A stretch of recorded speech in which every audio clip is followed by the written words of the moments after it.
Hello বন্ধুরা, good morning. কেমন আছো সবাই? আশা করছি সবাই ভালো আছো। আমিও খুব ভালো আছি। চলো আজকে চলে এলাম আবার একটা নতুন ব্লগ ভিডিও নিয়ে। আজকের ব্লগে কী আছে না আছে তোমরা সমস্ত কিছুই দেখতে পাবে। আজকের আমি কি করছি না করছি। প্রথমে আমি চলে গেছি জামা কাপড় কাচতে। আমি তো লোকেদের পুকুরে জামা কাপড় কাচতে যাই, কিন্তু আজকের আমি কি করেছি, আমাদের সানেই প্রথমে জামাগুলোকে থাবা দিয়ে নিচ্ছি। কেননা যাদের পুকুরে জামা কাপড় কাচতে যাই ওদের বলে দিয়েছে যে ওদের ঘাটে যেন থাবা দিয়ে যেন না ধুই। ওদের নাকি টালি দিয়ে সানের ঘাট করেছে, তাতে সানের ঘাট নাকি ভেঙে যেতে পারে। আসলে কি বলতো, লোকেদের পুকুরে যেটাই বলবে সেটাই শুনতে হবে, তাই না? ওই জন্য কি করেছি, আমার বাড়িতে আমি আমার বাবা যে সান পেতে রেখেছিল একটা, অ্যাকচুয়ালি এই সানেই আমরা জামা কাপড় কাচতাম, কিন্তু আমাদের ঘর হচ্ছে বলে আমাদের সানটা এক জায়গায় কাঁড়ি করে রেখে দিয়েছে। তো সেখানেই গিয়ে আমি জামাগুলো থাবা দিয়ে দিচ্ছি। কেননা লোকেদের পুকুরে কেউ যদি বারণ করে থাকে, অবশ্যই তাদের পুকুরে যায়, তারা যদি না বলে থাকে সেখানে তো না করাটাই ভালো, তাই না? তারপরে দেখো আমি জামা কাপড় কেচে নিচ্ছি। জামা কাপড় বলতে কিছুই ছিল না, শুধু ছিল আমার নাইটি ছিল, আর আমার হাজব্যান্ডের প্যান্ট ছিল, আর ওইরকম দু একটা টুকটাক জিনিস ছিল। বেশি জামা কাপড় যেহেতু ছিল না, আমি ওই জন্য কী করেছি, বেশি করে থাবা দিয়ে দিয়ে ধুচ্ছি।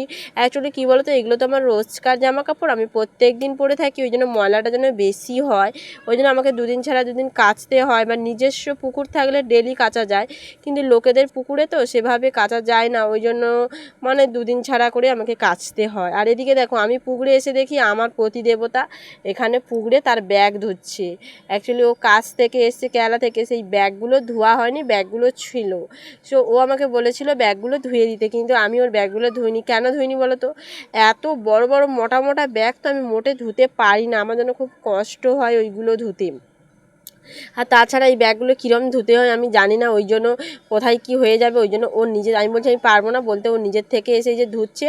তারপরে আমি এসে আবার এই যে ধরে দিচ্ছি ওর ব্যাগগুলো, বলছে এনে ধুয়ে দিয়েছি তুমি এবার ধরে নাও ব্যাগগুলো। বলতে আমি এই যে ব্যাগগুলো এক একটা করে ধরে নিচ্ছি। আর বাতাসে কি সুন্দর লাগছিল কি বলবো।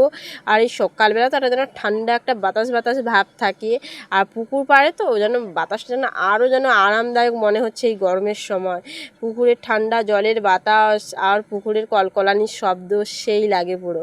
তারপরে এই যে দেখো ও ওখানে ধুচ্ছে, আমি লাস্টে কী করলাম, আমাকেও পুকুরে নামতে হবে, কেননা ও একা ধুচ্ছে, ওর সাথে আমাকে লেগে দিতে হবে, যার জন্য আমিও নাইটি ফাইটি গুড়িয়ে নিয়ে নেমে গেছি পুকুরে। আর এই যে কত আশা হয় নিজের একটা সানের ঘাট হবে, ছাদ ফেলানো ঘর হবে, জানি না ঈশ্বর কবে পূরণ করবে। তবে লোকেদের পুকুরে ব্যবহার করছি, না চাইতেও করতে হবে।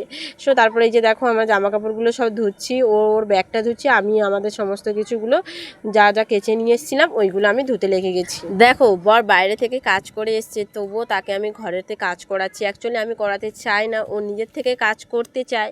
আর কেউ যদি নিজের থেকে কাজ করতে চায় তাকে কাজ করতে দেওয়া ভালো, কেননা তাতে নিজেরও একটু কাজটা হালকা হয়, ঠিক আছে? ওই জন্য ও নিজে থেকে করছে, ওকে আমি বারণ করছিলাম, ও শুনেনি। আমার নাকি আমি কাচলে নাকি ব্যাগের নাকি ময়লা ওঠে না, ও যেটা বলে। ওই জন্য বললাম বেশ ভালো কথা, তাহলে তুমিই তোমার ব্যাগটা ধুও। ওই জন্য দেখো না ঘষে ঘষে ধুতেই আছে ব্যাগগুলোকে, একটা ব্রাশ নিয়েছে আর ব্রাশ নিয়ে ধুচ্ছে সামনে। আর আমি এই যে পেছনে আমার জামা কাপড়গুলো ধুতে লেগে গেছি। আর আমরা দুজনে অনেক রকমের গল্প করছি, আমাদের গল্পগুলো পরচর্চা গল্প, ঠিক আছে? আমাদের গল্পগুলো যদি তোমাদেরকে শোনাই তোমাদেরা ভালো লাগবে না, এটা হচ্ছে পরচর্চামূলক গল্প আর কি। পরচর্চা ও বলছে যে আমরা কবে একটা পুকুর করব, লোকেদের পুকুরে কি কতদিন এইভাবে ব্যবহার করতে থাকবো। আমি বলছি হ্যাঁ ঠিক বলেছো। তারপরে ওপাশ থেকে যাদের পুকুরে এসেছি তাদের বৌদিটা খুব ভালো। এবার দেখো যে যার একটা সেফটি চাই, তো ওই জন্য তাদের পুকুরে তাদের কষ্ট করে ঘাট করেছে, অবশ্যই তারা একটা সেফটি চাইবে। এর এই নয় যে ওরা বলেছে খারাপ, তা না, ওরা খুব ভালো মানুষ। ওরা আমাদের সঙ্গে নিজের লোকের মতো ব্যবহার দেখায়। বৌদিটার সঙ্গে অনেকক্ষণ গল্প করছিলাম জামা কাপড় ধুতে। ফাইনালি আমাদের ধোয়া কাচাকুচি সমস্ত কিছু শেষ। চলো এবার চলে যাচ্ছি বাড়ির দিকে। তো এবার আমি চলে এসেছি বাড়িতে জামা কাপড়গুলো মেলানোর জন্য। আর এই দেখো এই যে দড়ি টাঙানো হয়ে আছে, এই দড়িতে আমরা জামা কাপড় মিলাই। আর তোমাদের দাদাই বলছে বাবা রোদের মধ্যে তো ভালোই তোমাকে আমাদের একটু ঘামটা বেরিয়ে এসছে। আমি যেন বলছি হ্যাঁ হ্যাঁ। ওই নিয়ে দুজনে ইয়ার্কি ফাজলামি করছি, ওই ইয়ার্কি ফাজলামি করতে করতে ও হচ্ছে ওরগুলো মেলাচ্ছে আর আমি হচ্ছে আমারগুলো মেলাচ্ছি। অনেক সময় ও আমারগুলোও মিলিয়ে দেয়, যেটা করে সেটা মিথ্যা কথা নয়। তারপর এই যে দেখো জামা কাপড়গুলো আমাদের মেলানো হচ্ছে। আর জামা কাপড় মানে বলেছিলাম যে খুব কম জামা কাপড়গুলো, আর ব্যাগগুলো ওই যে ওই সাইডে ঝুলিয়ে দিয়েছে ও, ওইগুলো ব্যাগও আমি ঝুলাতে জানি না, যেটা জানি না।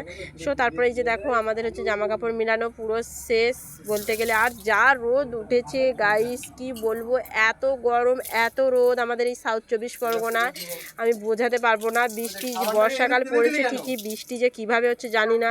এমন বৃষ্টি আজ যাতে হচ্ছে একটু ঠান্ডা ভাব আসে, একটু উড়ো বৃষ্টি দিয়ে বন্ধ হয়ে যায়। তারপরে যে ফাইনালি দেখো আমার জামা কাপড় মিলানো হয়ে গেছে। রোদের মধ্যে কখন আমি বাড়ি যাবো আমি শুধু সেটাই ভাবছি, আঁক পাক করে কোনো রকম মিলিয়ে দিয়ে এবার বাড়ির দিকে আমি চলে যাচ্ছি। আর এই দেখো মহান ব্যক্তি, আমি বাড়িতে যাবো নামবো, দেখো উনি এখানটায় সাবান কৌটো এটা ওটা গুছাচ্ছে রোদের মধ্যে। আমার এত অসহ্য লাগছে কখন আমি বাড়িতে ঢুকবো। আর এই দেখো না সামনে গেজাতেই আছে, গেজাতেই আছে। তো চলো এবার ঘরের ভিতরে ঢোকা যাক। আমাদের ঘরে যেতে গেলে এই যে বন জঙ্গল পেরিয়ে আমাদের ঘরে যেতে হয়। অ্যাকচুয়ালি না, আমাদের ঘরের কাঁদাল দিয়ে আমরা যাই, যেহেতু আমাদের নতুন বাড়ি হচ্ছে, পুরো জায়গাটা ওই ঘরটাই দখল করে নিয়েছে ওই জন্য। আর এই যে দেখো ঘরে চলে এসেছি, এসে তোমাদের দাদাভাই এই যে স্নান টানও করে এসেছিলো এক ঘায়ে ওই জন্য। আর আমি তো সকালে স্নান করে নিয়েছি এমনিতেও। আর ওই যে দেখো না মাথায় তেল মাখছে এ করছে, আমি এর সাথে একটু মজা করছি আর কি। আমি না খেয়ে থাকবো বলে বলেছি, তার মধ্যে দুটো ফল যদি খাওয়া যায়, দুটো লুচি যদি খাওয়া যায়, পেটটা শান্তি করা, আত্মা শান্তি হওয়া। না না না না, আমার ঈশ্বরে জানে যে না খেয়ে থাকার মান নয়। আসলে আমাদের মধ্যে কী নিয়ে কথা হচ্ছে বলো তো? আমাদের মধ্যে কথা হচ্ছে আজকে হচ্ছে একাদশী ছিল, যেদিনকার আমি ভিডিও শ্যুটটা করি।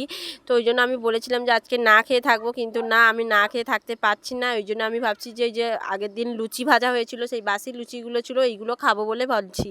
ওই জন্য ও বলছে যে তুমি বার রাখতে পারো না, তাহলে আমাকে মিথ্যে কেন বলে যে তুমি বার রাখবে, ওই জন্য ওইসব কথা হচ্ছিলো। সব বন্ধুরা ভিডিও যদি ভালো লাগে থাকে সাবস্ক্রাইব করে পাশে থেকে পাবে। দেখা